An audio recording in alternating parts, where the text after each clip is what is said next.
Podcast City Network.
You are listening to The Rip Griffin Show.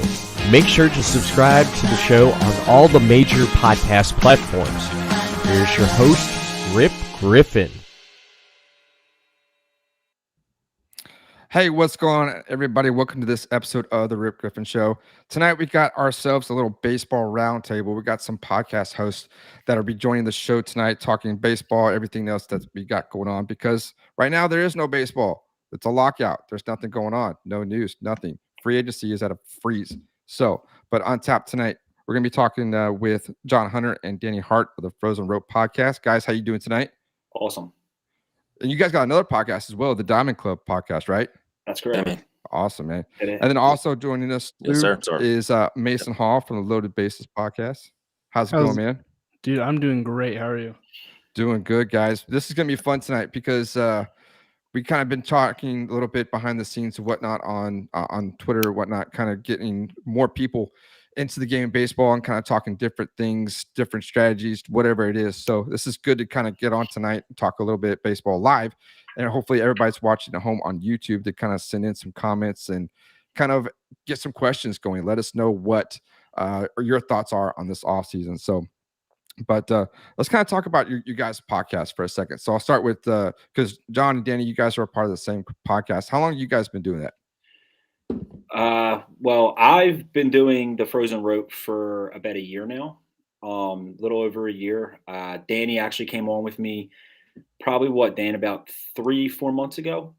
I think it was right before the MLB season started, actually. Was yeah, I think it was the first episode on there that I ever did. I never even had a podcast episode at all, like with anything, not baseball specifically. But then we had that one episode. Then you were in talks with the Phillies podcast, the Diamond Club one that we do as well.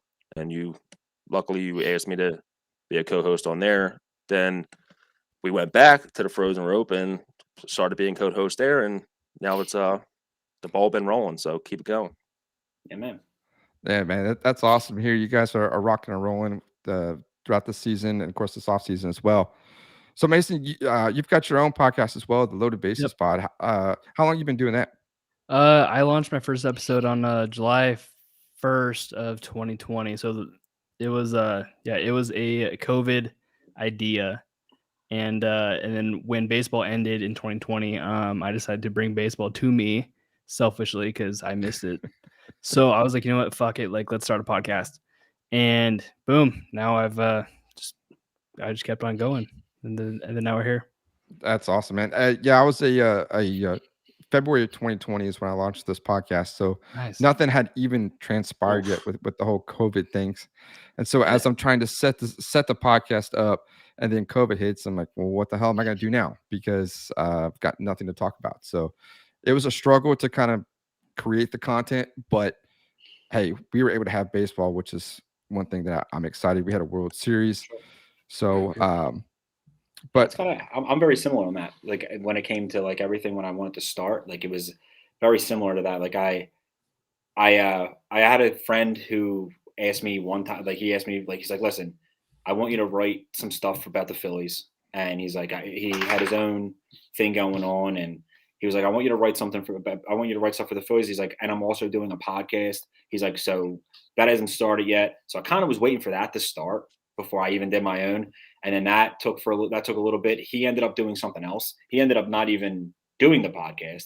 And then I was like, all right, like I'm just gonna do this shit by myself. And I bought the same thing as Mason. Bought a bunch of shit during COVID. I was getting Amazon stuff sent to my house, headphones, microphones, stuff like that. I'm like, let's just get this started. And here we are a year later. Yeah, absolutely. I think I went through a couple mics because I didn't like them. Yeah. It's Oh, yeah. so, it's one of those things, especially when it comes to podcasting. You've got to just trial and error, just whatever works and whatever doesn't. This is actually my third mic that I'm on now, so finally getting established and finally getting things going. Which is, hey, it's a process, but you know what? At the end of the day, we're talking baseball, and that's kind of one of the things that we're going to be doing tonight. So, what are y'all's favorite teams? Do you have a specific team that I know you guys cover a certain team, but I mean, what is your team that you can sit there and talk hours on? Of course, I mean it's baseball, so we can talk hours on anything really. But John, what team do you root for and whatnot? I'm a Boston Red Sox fan. Oh, okay. My dad was a huge Red Sox guy back in the 80s and 70s and stuff like that. And then, he unfortunately he passed away in 2001, and I kind of just carried that on. And he was a big Wade Boggs fan, Carl Yastrzemski, guys like that, like some of the absolute legends of that team, those teams in the 80s and 70s. And it just caught on. And unfortunately, he never saw a Red Sox World Series. I've seen 4 of them, and it's pretty crazy. But yeah, the Boston Red Sox have been a part of my family. My dog's name's Fenway. That's what I mean. Nice. It's Nice. It's been a part of me for my whole life, and that's where I've been. My loyalty's been with them for my whole life. Wow, that's awesome, man. How about you, Danny? I'm a Phillies fan. I'm born and raised in Philly, so John was too, but he has the Red Sox ties, obviously. But my whole family growing up was Philly 4 for 4. No one ever swayed me any differently, so I never had a reason or an option to be a different fan other than a Phillies fan. So it's as simple as that. So let me ask you, how exciting was it back in 2008 when they won the World Series? 2008 was obviously amazing. Just that couple year stretch was unbelievable, especially growing up with like a dog shit franchise pretty much. Right. The first whatever, I was 16 at the time, so my first 14 years team sucked. But then we finally caught a groove and at the right time, I guess. And my family owned a bar at the time as well. So a whole family, all our friends and everything came over to the bar every game, especially the playoffs, and just be able to see the World Series unfold like that with everyone around you was unbelievable. So, and then obviously we got on the bikes, train, whatever you had to do to get down to Broad Street, and it was good stuff. I was on top of a box truck the whole time, just driving around South Philly, like Broad Street, and it was unreal. It's awesome. Oh man, that's awesome. So Mason, I see you got yourself a Cubs shirt on. So Oh yeah, the Cubs, the Cubbies, that's your team right there. Yeah, so my grandma grew up in Chicago, so they would take the train to Wrigley Field, and they would go climb trees to go watch the games. So from the minute that I was born, my grandma gave me a Cubs baby blanket. So I had no choice to be a Cubs. I had no choice but to be a Cubs fan. I bought I remember buying a White Sox hat one time, just for shits and gigs, just to see what she would say. Any other team. She said, "Get out, burn that shit right now." So, but yeah, no, I'm a diehard Cubs fan.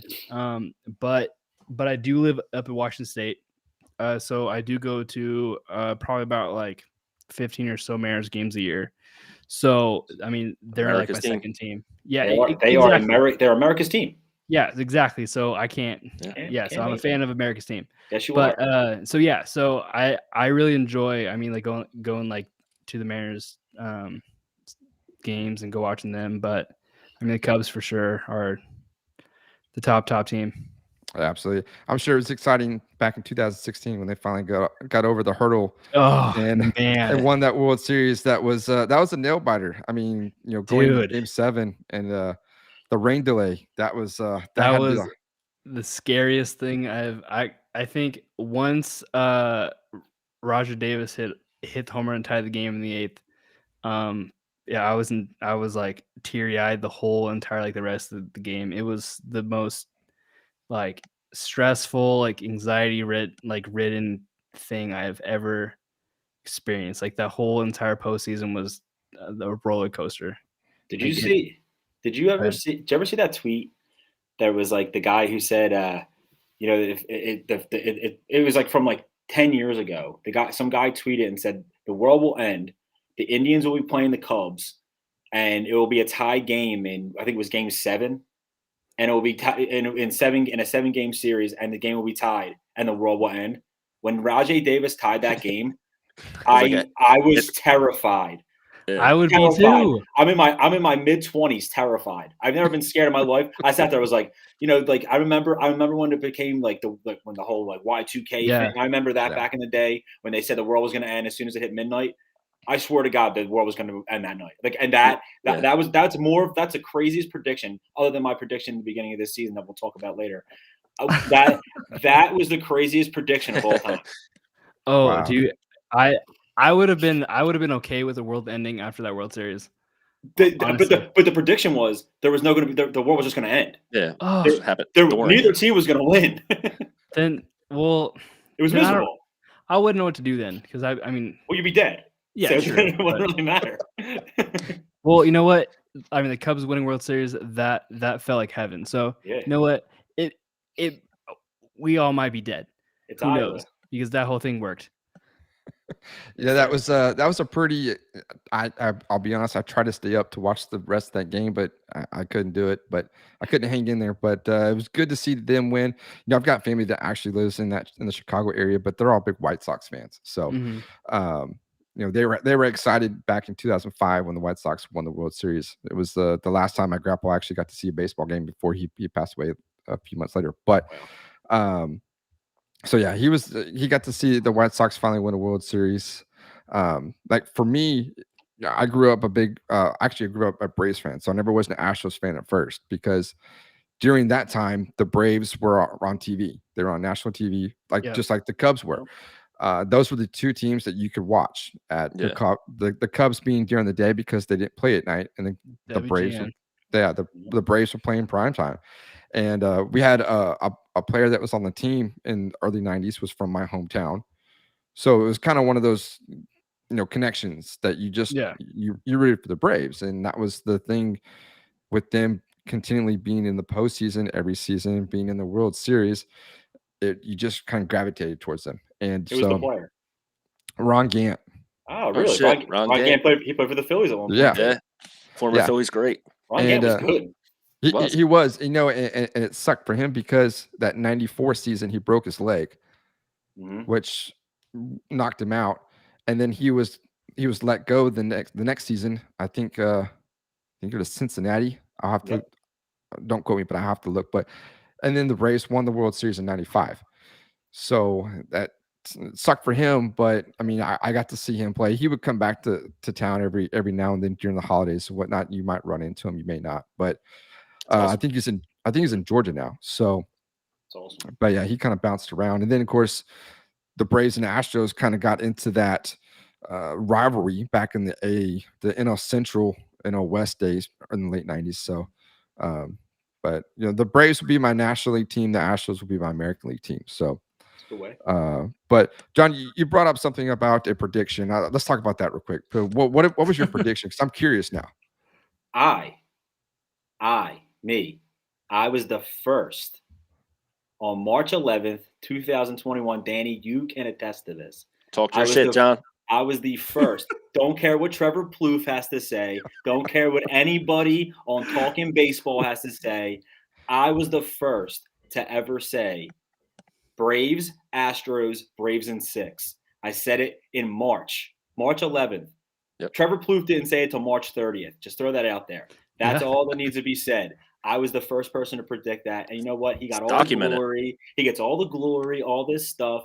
And I even tweeted at him. I sent him the screen recording of me saying it. I said, "Look at the date," and he tried telling me, "Oh, some guy said it back in 2 years ago." No, he didn't say Braves, Astros, Braves in 6. He just said Braves are going to win the World Series in 2021.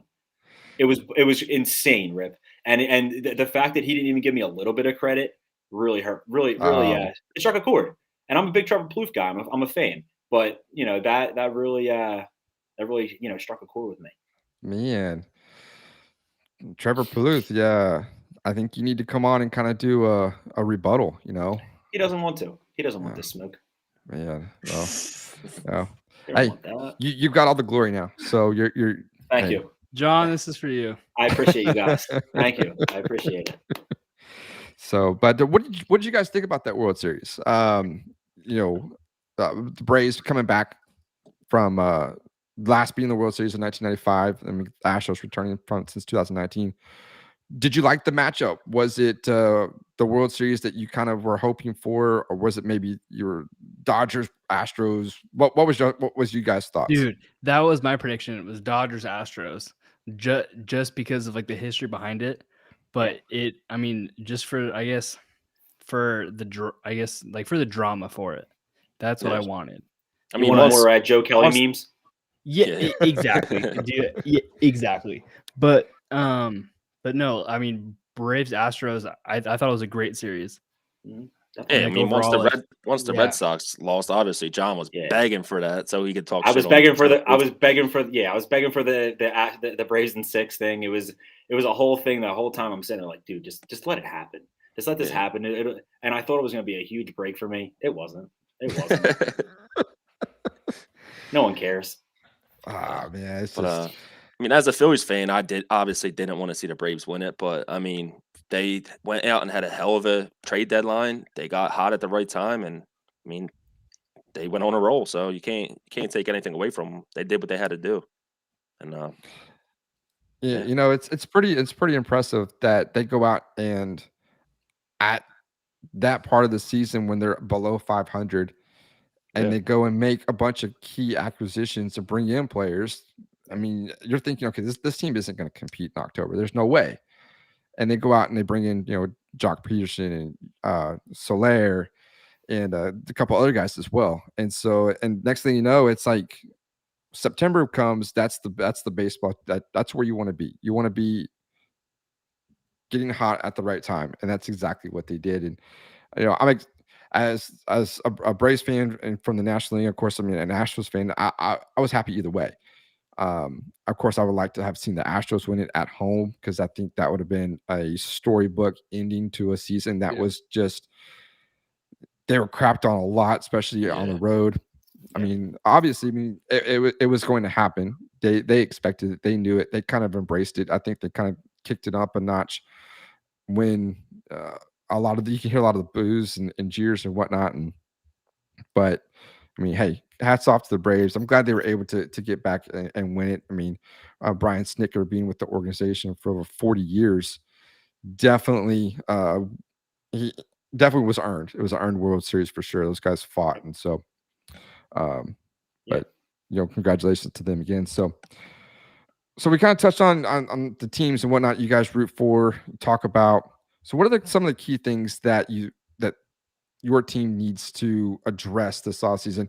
So Mason, I'll kind of start with you real quick. The Cubs just picked up Marcus Stroman, which is a key piece Huge. right there. Obviously, now there's talk about maybe bringing back Kyle Schwarber. What are your thoughts on that? Do you think are they in it to win it and try to win it in 2022 or it kind of seems like that they want to win, but also like with how the trade deadline happened, it's kind of hard to trust the front office. It was kind of because there's players in that core group that they said that they weren't gonna trade, but the first person was Rizzo, so it was kind of okay, so what's gonna happen? So it was kind of we didn't know exactly what was or what the goal was. I mean, like we did get prospects back, but it's hard to tell like what they wanted to do. I mean, like, but I know like for a fact that I mean, like, we need a bullpen for one, like which is huge. I mean, because we traded away our whole bullpen like during Right. that whole deadline too. So it's I mean, like like it is nice like with Stroman, but it's tough. I mean, pitching wins championships, and right now we don't have pitching. But also, I mean, we have average hitting, so it's kind of like it's just hard to know like if we are going to compete or not. It's all up in there. But like with having, I make the talk of having a Kyle Schwarber back. I mean, I like it as a fan only because he was part of like the 2016 like the core group. But I do believe that it is time to move on like from that group, and it is time to look like into the future. Yeah, I'm really confused as what the Cubs are trying to do. Exactly. Because they had that fire sale right there at the trade deadline.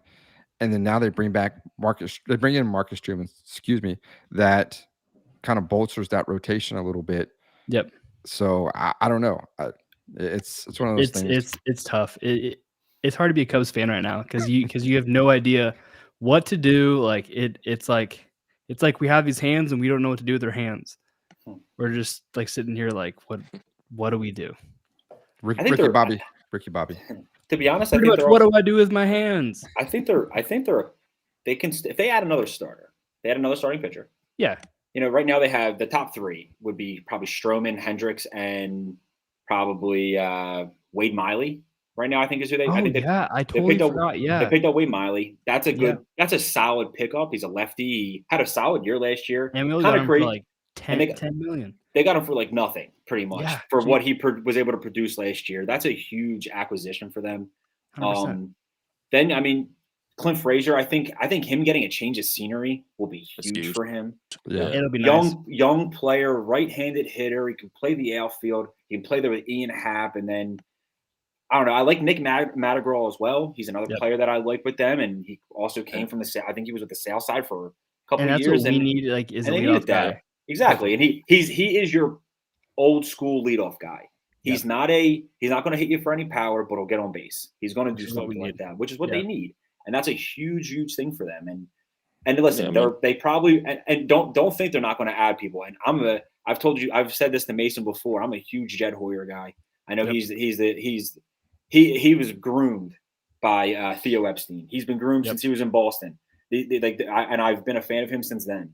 And I trust in anything that guy does. And they're just a well-oiled machine, and they're not someone who's like they broke down. They added a lot of pieces back, and I don't expect them to just fall by the wayside. They're gonna pick some guys up in this offseason, and I think they'll compete next year.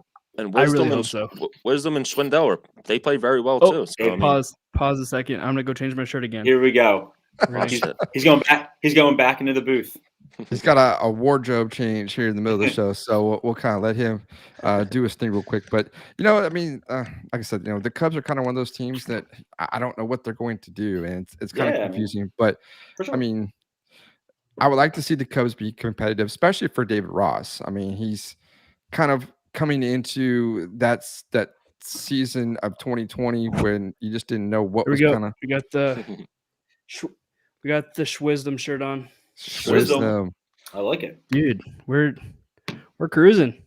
We're cruising. This is actually a first on the show. Somebody's actually gone and done a wardrobe change in the middle of the show. I don't think it's going to be the last shirt he's has worn 3 different shirts already. Yep. What other buttons can we push to make him change his shirt again?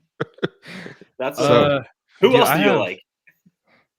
Who else do I like? Who else do you like from somewhere else? Like maybe like the Phillies or the Red Sox or I have the Astros. Yeah, but do you have an MV3 shirt? If you have an MV3 shirt, just put John's going to go put his on. I'll put mine on. Nope. I do have one Boston shirt though. Let's see if I can pick it out. I have a Dave Ortiz one. Oh, there you go, Big Poppy. Yeah, I like it. Yeah, it's a good one. But so, go ahead. What you got? Oh nope. Go ahead, Rip. Okay, so we kind of talk about the Cubs, and we don't know what they're going to do, but it'd be interesting to see how, once everything kind of picks back up with this lockout, what other key pieces they can bring in to solidify that rotation, that lineup. Because like we were talking about, David Ross, he kind of came into a very bad situation as far as 2020 with COVID and everything, but he's definitely. I mean, that Cubs team were they in first? They were in first place at some point in the kind of towards this the year. middle. Yeah, Chris Bryant was on an MVP tear. At one point. I mean, because we were in first place in the division when we hit the Dodgers, and then that was after beautiful, that, by the way. Oh, it was gorgeous, and then after that, we lost. Was it 11 or 12 in a row, and then that was going into the All-Star break, and that's what pretty much like initiated like the fire sale. It was kind of like we were in like the buying mindset because we were going to compete. I mean, like, because we were going to like compete like for the NL Central. But then all of a sudden we lost all those games, and then it was like boom, like we can't come back from that.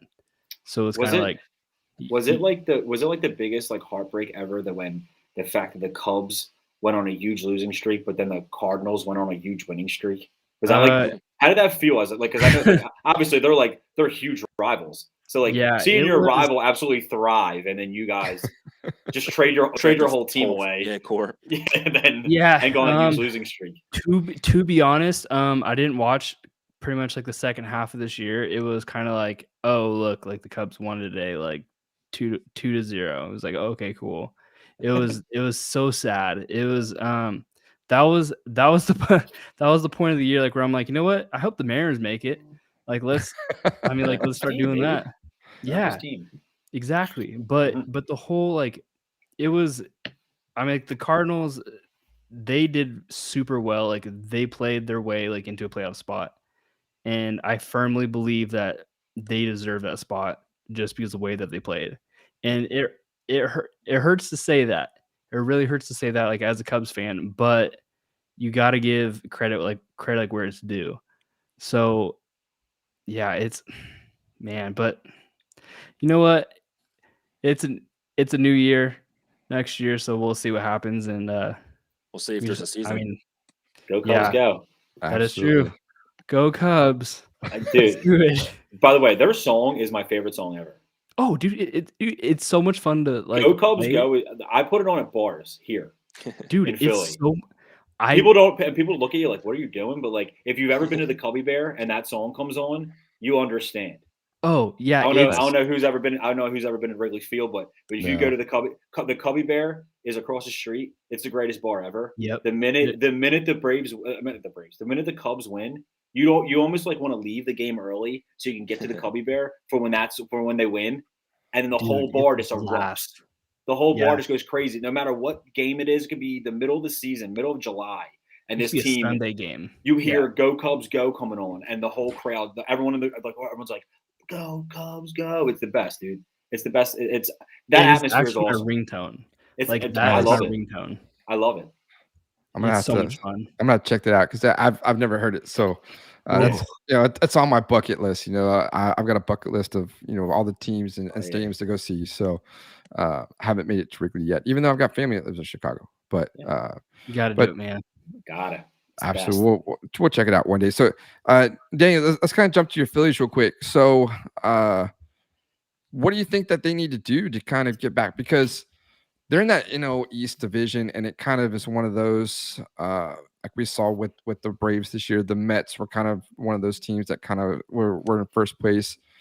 It could go either way. I don't know if you want to count the Marlins in it or not, but I think it could be a 4-team race, and those Phillies are a definite possibility. So, what do you think they need to do to kind of maybe get better next season? I mean, yeah, obviously with the Braves coming off a great season, Freddie Freeman's probably going to come back. I don't see the Braves not being good. Like they have their roster stacked. So, and what the Mets just did, like they went and got a lot of quality players. They got Marte, Mark Canha, Eduardo Escobar, not to mention Scherzer. Like they're Yeah. obviously in it. Like they want to go win. Max Scherzer's when healthy, if their rotation's healthy, Scherzer's your number 2. That's pretty damn good. But I mean, the Phillies haven't done much. They got Knebel, obviously, which helps the bullpen, but they also lost Neris. I know a lot of Phillies fans don't like Neris because of his blown saves, but he was a very valuable reliever. So Knebel helps, but losing Neris, that kind of sucks. But they have to go get. I feel like all 3 of our teams, Red Sox, Cubs, and Phillies, are all linked to Kyle Schwarber. So I mean, hopefully one of us get him. The Phillies do need another big bat, like either whether it's him or Castellanos. I feel like they have to go get one of them. I don't think they're going to go after Carlos Correa, which will be nice, but our top hitting prospect is a shortstop in Bryson Stott, who has just absolutely crushed every level that he's been in the last 2 years. So I think he'll be up, which helps. He's Bryce Harper's roommate. He's his best friend, a little brother from Las Vegas. Like they're very close friends. So, I mean, they have to go get a big bat to compete with the Braves or the Mets. If you can't waste another year of Harper's prime. You can't expect Real Muto to get better. And I feel like the Phillies fans expect him to do too much offensively as it is. And he's a catcher. I mean, you'll hear people local radio say move him to left field, which I get trying to prolong him, but they have to go make a move. This division is tough, and the Nationals, they got good players too. So I'm not ready to. The Marlins always beat us, but I'm still not ready to be scared of them as a division rival. But yeah, they got to go get. I was hoping we got Stroman. Obviously, that didn't work out, but Cubs did beat it. But yeah, I mean, got to go get a big bat. Start there. So let me ask you this: if, say, during this lockout, MLB and the Players Association go ahead and settle on universal DH. Yes. If a lot of the talk has been Schwarber actually being a DH type of role, and if that happens to be in the National League, would the Phillies just jump on it just right then and there? Do you think? Yeah, I think so. But the problem also with the Phillies, we have 9 DHs. It feels like Hoskins isn't very good defensively. Alec Boehm, who was our top prospect, had a great rookie season 2 years ago. Struggled this year. He's hopefully going to come back and be a good hitter again. He's terrible defensively. And then Real Muto as well. He's going to have to play some DH games if he's going to. I mean, if we're going to have the universal DH. So, and then same thing with Castellanos, not great defensively. So whoever we bring in, it's going to be there's going to be people switching positions all over the place. A lot of different DHs every night. But if they do go get one of them bats that lack defensive ability, a trade for Kevin Kiermaier to solidify a solid center, a really good center fielder, would also be smart. So hopefully they go that route. But we'll see. I mean, before the lockout, everyone else was wheeling and dealing. The Phillies weren't doing much. I think we'll see. Me and Danny are actually pretty close with one of the Phillies beat writers. We talk to him a lot, and he kind of was under the impression that the Phillies kind of just said, listen, we're going to just shut it down, and we're not going to even do anything really until the lockout's over, until we figure out what's up with the CBA. I think a big thing, like you mentioned, was the designated hitter. It wasn't a guarantee yet. It seems like it's pretty much a guarantee from what they're discussing. It seems like both teams are, on that page where that's what they want to do, and both sides with the owners and the Players Association, they both want that to happen. But it's more just we thought that was going to happen last year. We thought they were just going to say, listen, let's just have the 2021 season and continue it, but they didn't. They continued with some of the rules, the guy on second base and that in the extra innings. They continued with that, but they didn't continue with the DH, which kind of screwed a lot of players. And to be honest, and that helps a ton of positions as far as the off. And then the Phillies aren't going to be the only team that are going to be competing for a DH at that point. So that could open up a lot more space for a guy like Kyle Schwarber very quickly. And, right now the Phillies are in it as him as an outfielder. They're not in it for him as a designated hitter. And like me and Danny has said, they are a team filled with DHs. You got to imagine Bryce Harper is not going to be a right fielder for much longer. He already is struggling a lot in the outfield. He makes those great throws to home where he throws guys out. He gets a lot of things like that, but there is a lot of times where he looks bad in the outfield. He looks confused out there sometimes. And I just don't imagine he's going to stay around as a position player for a long time. I know in his mind he probably wants to. I just don't see that happening. Like he mentioned, Rhys Hoskins. Rhys Hoskins is the same way, and he's been struggling with injuries the last 2 years. So that's also a problem. You want him to stay healthy. So that's probably more likely what they would do. Kyle Schwarber can play first base, but Kyle Schwarber also showed that he can't play first base too at the same time. I mean, like we all saw that with that play in the postseason when he tried flipping it to first base. It went well over the guy's head. Then the next time, then the next inning, he got the same play, made it, and the whole crowd went crazy. Like he just got the last out of the World Series. Like and listen, I'm a Kyle Schwarber guy as well. I mean, he's Kyle from Waltham. He's you know what I mean. He made a name for himself in Boston, and it was great to see that. And I would love to see Kyle Schwarber in Boston again because he seemed like he fits that team well. But they're another team. They have a lot of problems with the DHs. They have 3 guys who are most likely going to be a DH at one point. You have JD Martinez, who you don't want in the outfield. You have Rafael Devers, who you don't want at third base. And it's lockjam. So all 3 teams probably are in the same position with Kyle Schwarber. They want him, but they don't really know where to put him. That's interesting.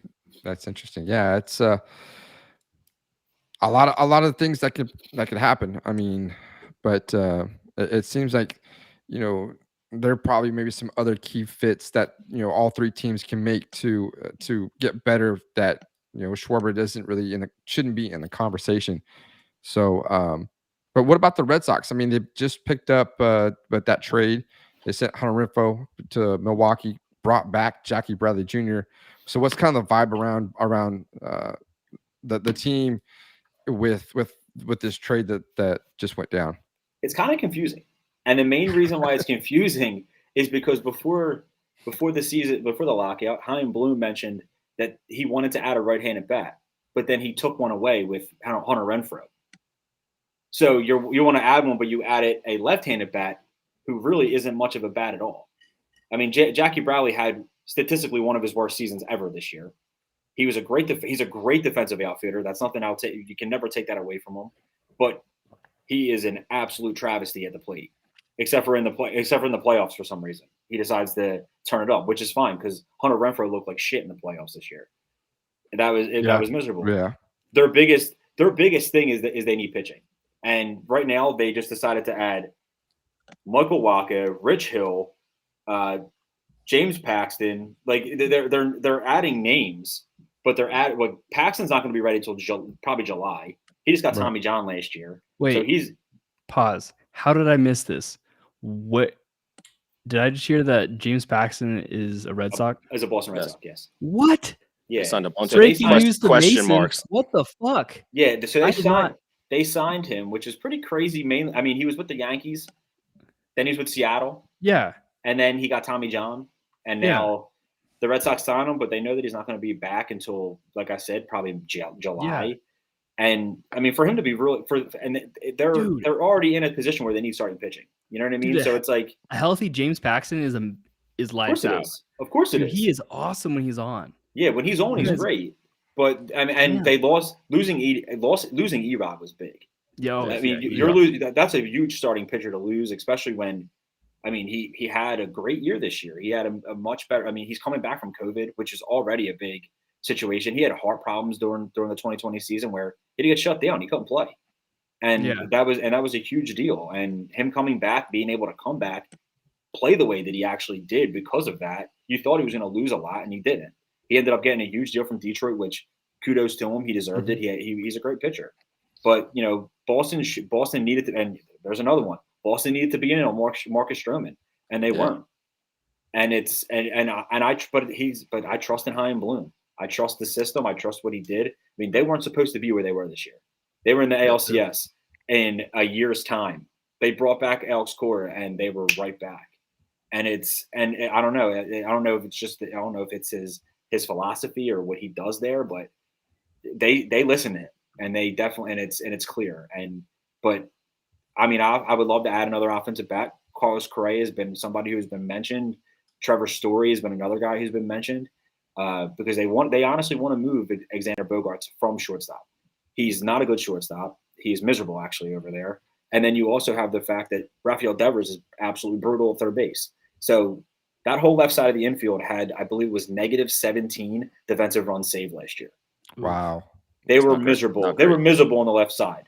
So if you add a Carlos Correa or a Trevor Story to the left side, you're already in a plus territory. Carlos Correa by himself was plus 20 defensive run save last year at shortstop, and his range is ridiculous. So he can also cut. He can cut anything that goes on negatively with Rafael Devers in half right there, probably, because anything that gets by Devers, Correa is right behind him. Trevor Story can also That's do the true. same thing, but I trust Correa more than I trust Trevor Story. And I know, the whole stigma between the Rockies and, the splits home and away. Mhm. He drops 200 points in OPS away from Coors Field. That's a huge drop to me. But I know that the altitude, whatever goes on there is problems when it comes to that. But I mean, I'm not really I don't really trust Rockies players, especially the first year out of Colorado. So I'm gonna put you on the spot here for a second. So who would you rather have? Would you rather have Carlos Correa or Trevor Story? Carlos Correa every day of the week, And twice on and Sunday. twice on Sunday. Twice. I could agree with that. Yes. I think he's the best. I think he's the best shortstop in baseball. So Mason, let me ask you this, because Correa's Yeah. been linked to possibly the Cubs as Well, well. it's deep dish pizza, man. Hey, that is some pretty good pizza, I will be honest. It's So delicious. Sir. it is. So what would you think about if Correa was to sign with the Cubs? I mean, I would love it for sure, but I mean, it would be a big deal for sure.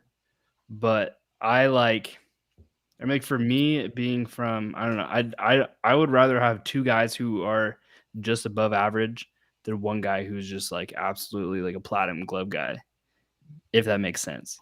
Okay. Yeah, It's kind of like, it's yeah, a two for the price of one type deal. So I mean, I would be surprised. So our ownership, I mean, they don't want to spend a lot of money. So it's kind of how, I mean, like I would be super surprised, like if Correa does like end up going to the Cubs, but honestly, if money wasn't an issue, I would love Correa up there though. yeah, I was surprised. I actually had him going to the Tigers, but they picked up Javi Baez and Yeah, got him for yeah, a steal, basically, in my Yep. opinion. I mean, that's a pretty team friendly contract there with the Tigers. So I don't know. The Carlos Correa roundtable where he's going to go is kind of up in the air. He could possibly return back to Houston. That's my guess. That's my prediction, is that he will go back to Houston. So I kind of have an idea about maybe how much it's going to be. It's going to be less than 300 million. I think I've got him at 8 years, 280 million, which is the AAV is at 35 million, which is more than what Francisco Lindor is getting. Obviously, more what Baez is getting, more than what Fernando Tatis. So I mean, his deal, the Tatis deal, is very interesting because it actually doesn't take into effect till 2024, I believe. Mm-hmm. So they bought out his arbitration. So they basically gave him all of that. And whenever his arbitration is actually over, then that's when that big contract kicks in. So I see him making, I see Correa making more than that. Obviously, he's making more than Baez too. But you don't think he gets more than Seager per year? I guess he would. so Seager got 32.5 million. So I see him making about 35 million a year. Okay, that makes sense. Yeah, I 100% agree with you, Rip. Now this is what I wonder though. I wonder if the Tigers would consider if he drops down, because you could easily move Javi Baez to second base, Right. and then you can move Correa Javi to play third. short. You can do anything like that. I mean, Javi is just they call it, his name's El Mago Omega. for a reason. Yes, sir. He's the magician for a reason. He can do whatever he wants, and I don't know. I they could still be in. I mean, the Yankees obviously are probably another team that's still in, if I had to guess. I don't see that happening. But listen, they're the Yankees. I didn't think they were going to get Alex Rodriguez in 2004, but they did, because he was supposed to go to the Red Sox, and it just happened. You know, it's stuff like that happens for them. They fall into people. Marcus Scherzer, didn't see him going there either. It's Jason Giambi. I think everyone saw him going there actually, but like it's just there's a lot of guys like that. You know what I mean? Like where the Yankees just Johnny Damon. Did you see Johnny Damon going to the Yankees? Because I didn't.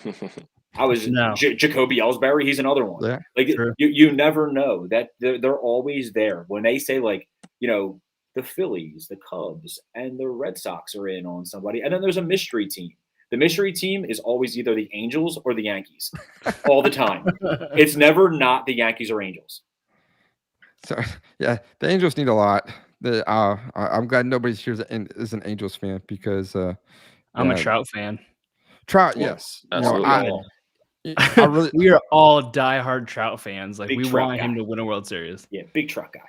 I don't care who he's playing for. the Angels are just a team. I mean, they've had so many opportunities to get key pitching. They could have had Garrett Cole a couple years ago. I hate to bring his name up, but Trevor Bauer, but he was in the mix before everything else that had kind of transpired. Marcus Stroman, they could have picked him up as well this offseason. So it seems like they go out and spend money on position players, hoping that's going to fix the pitching problem, and it's not. I mean, they did sign Syndergaard. Hopefully he works out. Yeah. I think even getting Syndergaard was kind of. I mean, that's a question mark. The guy has pitched 2 innings in the last 3 years. Like that's you're not looking at somebody. That's not someone who I'm looking at and going, wow, they made a big splash here. No, I'm thinking they just used. That's another question mark that they just spent $20+ million on. Yeah, it's kind of a slap in the face, honestly, to their fan base. It's like, we went and got the name. It's like, did you really though? Like, you have no idea what this dude's going to bring to the table this year. Verlander, Scherzer, Stroman. There are 3 guys who easily. I mean, we know that. I mean, obviously, we have Verlander still could go there because he's still not signed technically, which is weird. Yeah, in weird technical terms, he's still not signed. So is he a free agent? What is he? And it's funny because they talk about physicals with him. They talk about physicals with him, but he was in-house. He was in-house for the last 3 years. Right. They know what's wrong with him. They know his physical health. They know his strength is whatever's going on. I'm confused by that. So I think, and somebody had posted this on Twitter, I believe. So right now, Verlander is traveling. He's been overseas. Okay. So, of course, his brother Ben broke the news that he was returning to Houston. So that took place. But I think he wasn't able to actually return to actually sign the deal. Okay. So they weren't able to finalize it. But I think he's got a loyalty to Jim Crane, the owner of the Astros. They've got a pretty good relationship as far as outside of baseball.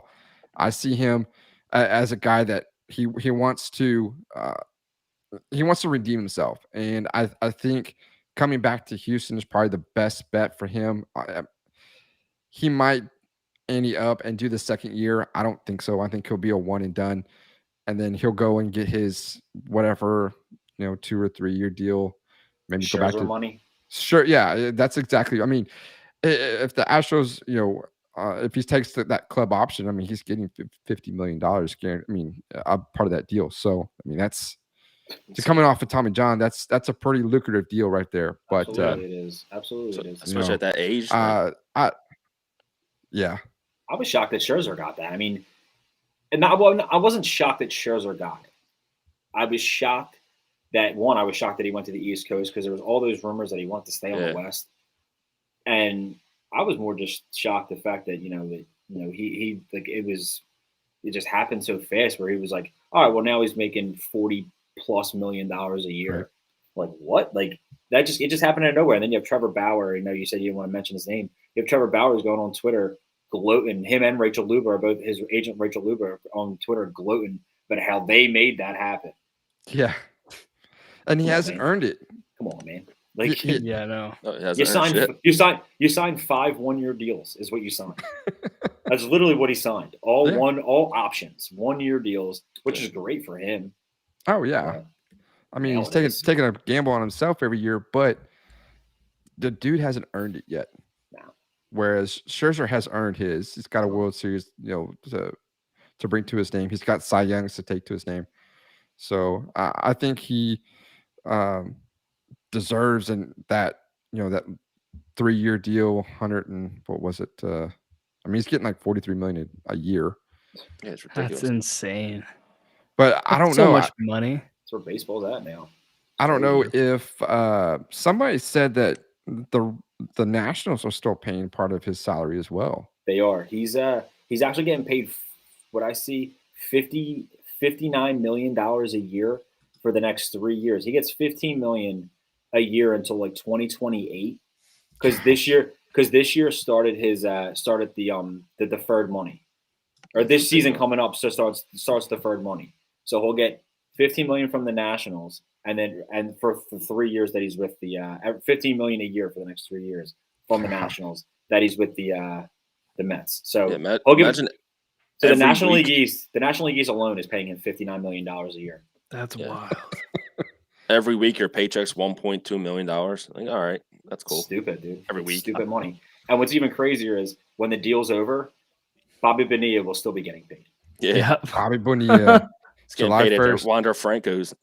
He's surpassing Wander Franco.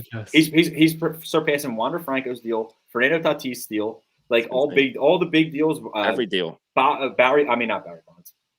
Definitely surpassed his deal. Bryce Harper. He's surpassing all the 10-year deals, and it's kind of crazy. That's crazy. It's interesting how these deferred deals will. Christian Yelich is going to be taking a deferred deal here once he retires after that. So he'll still be Bobby Bonilla. Will still be getting paid. Yeah. So, and the Harper deals. That's what makes the Harper deal even more like you're more happy about him being in Philadelphia. I know Danny is. I'm a huge fan of having him in my city. Having him say like, I want no deferred money. I want no trade clauses. I want to be here. And he made sure that he is putting his mark in Philadelphia. He wants to be here for the duration of his deal. And all this deferred money. I mean, he's making $30 million a year, and he doesn't even he don't care once that ends. Like once he's done, he's done. He's not getting paid by the Phillies. That's it. Right. And that's that. I think that's a very honorable thing to do, especially in this day and age with baseball, where these guys just want their money. And Bryce is showing that he's not just about the money. Yeah, the money's great, but he's not just about that. And that's a huge plus to him as a person. And crazy. That is crazy. Wow, it's a lot of money. A lot of money that these players are getting paid. Something that they're going to be working out, especially with down the CBA, because they want revenue sharing and all this other stuff too, which is we can kind of dive that into another episode later on, talk about it, because hey, we don't know when the lockout's going to end. So real quick, let's kind of wrap this up real quick. When do you guys think the lockout's going to end? What is your predictions?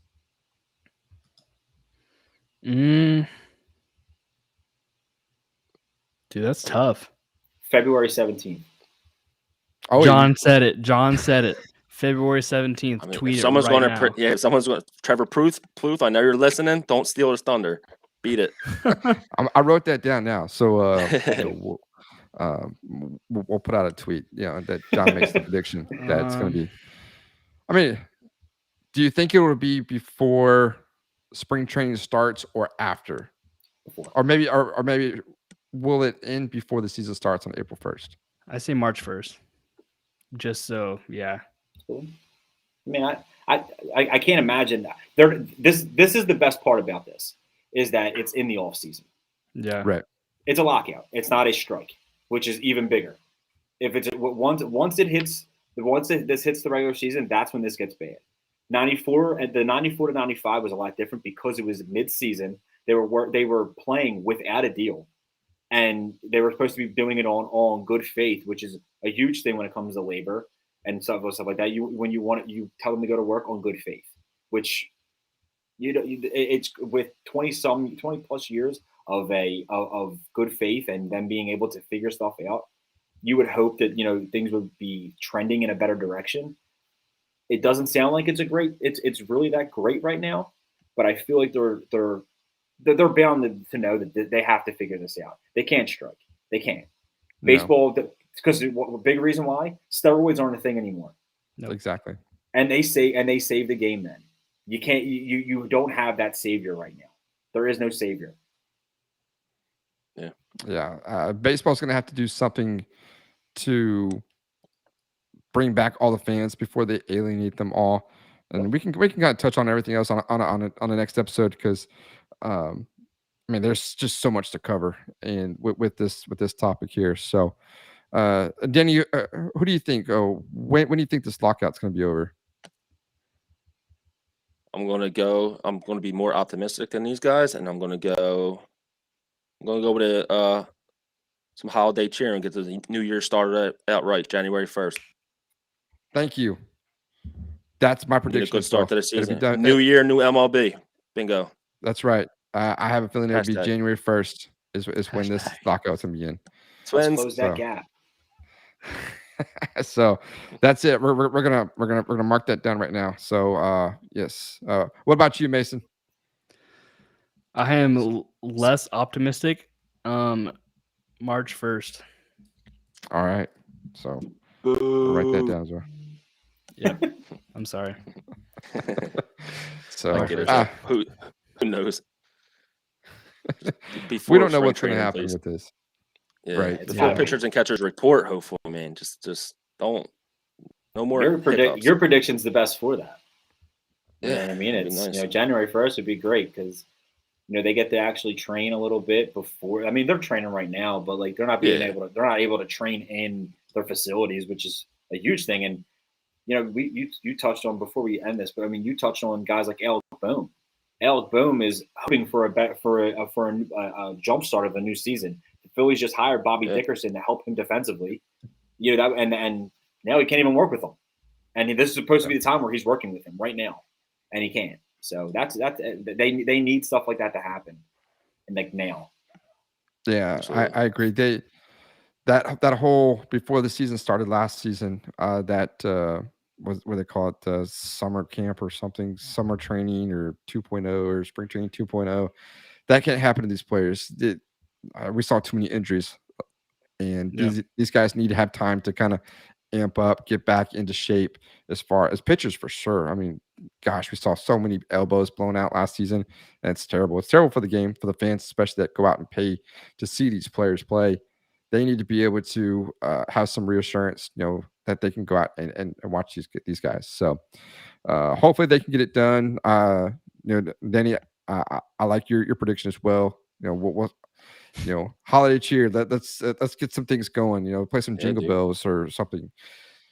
Get it going. So, but guys, we're about out of time on this episode. New year, new MLB. Let's get it. Absolutely. So, but I appreciate you guys coming on, talking baseball. It's been great. A lot of great insight. It's been a great job. It's always fun talking baseball. So, hey, thank you, Rip. Absolutely. Yeah, thanks, Rip. Appreciate it. So, guys, real quick, John, Danny, give you your podcast. Where can everybody follow you at? You can follow me at Johnny F Baseball on Twitter. You can also follow our podcast at the Frozen Rope Pod, at Frozen Rope Pod. And Dan, I always forget the Diamond Club one. I think it's the Diamond Club podcast. It's on the Diamond Club 8 on I'll put that in the show notes. And then and Mason. And then Mason, where can everybody find you as well? At Loaded Bases Pod on Twitter. That's my that's where I sit all day long in my office. I just sit on Twitter and watch, I guess, pretty much like my timeline, just talk crap about Rob Manfred. It's fun. We will set that up for another episode. We'll talk some Rob Manfred because I got some thoughts on him as well. So, but guys, I appreciate it. Great job. It's been a blast. We'll definitely do this again soon. For sure. That's gonna do it for this episode, guys. Be sure to follow the show on Twitter. It's gonna be at Rip Griffin Show. If you have any questions, call in. We want to do a mailbag. You call in, that number is 210-263-3253. You can always call in, leave a voicemail. We'll get those questions on the air. So remember, the show is part of the Podcast City Network. Head on over to podcastcity.net, and there you can find all the amazing podcasts. So that's going to do it for this episode, guys. Take care.